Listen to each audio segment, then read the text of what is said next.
si PBBM, grabe ka naman. First time ko siyang nakitang ganyan. Oo, grabe. May pangiti-ngiti pa. Grabe ka, PBBM. Alas ka doon. Nang aalas ka na siya. Nang may ngiti. Diba? Pero, sober. Walang mura yan. In fairness, mga kaklip. In fairness, walang mura. Pero grabe ka, PBBM. Ngayon ka lang namin nakita ng mga kakli na ganyan, ha? Tuloy mo lang. Tuloy mo lang.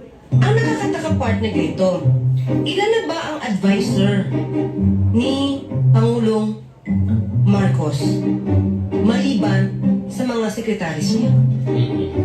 Ibig bang sabihin nito, partner? Di ba pag sobrang dami mong advisor, para lumalabas, wala ka talagang anak?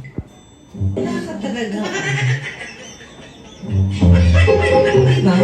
Ang dami mong advisor, tapos may secretary ka pa, tapos may UC ka pa, may ASI ka pa, and everything. Wala ka talagang anak. So it's so sad na nangyayari ito sa panahon ni PBBM. Oo. So I hope, di ba, sana ito, Ano? makita ni PBBM. Daan ng korupsyon. Yes, I agree. Ang MIF, oras na makuha niya ang kopya ng bill. Ay talaga? Eh, siyempre, Eh, kasi- teka lang, hindi niya nababasahin? Ipirma na lang siya basta-basta? Urgent nga. Urgent. Urgent. Ganon? oo. Pigit mata? Ewan ko lang, siyempre. Hmm. Babasahin pa yun ng Pangulo bago niya ito pipirma. Oo, dapat Oo. ganun, partner.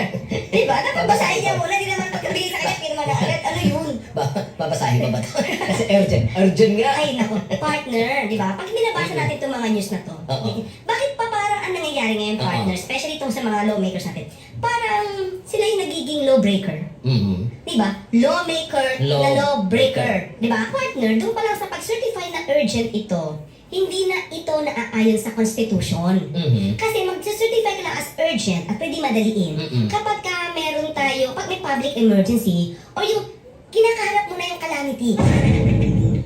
Yun po ngayon ang anti-BBM. Palagay ko may flood control na rin ito. Iba na sinasabi ngayon eh.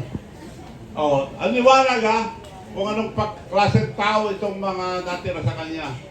So may kasabihan, same feather flocks together. Magkakasama sila. So, yun ho nangyayari sa ating bansa. Puro kasinungalingan. Ito, kung mga Alaska kayo, kala ko, BBM na BBM.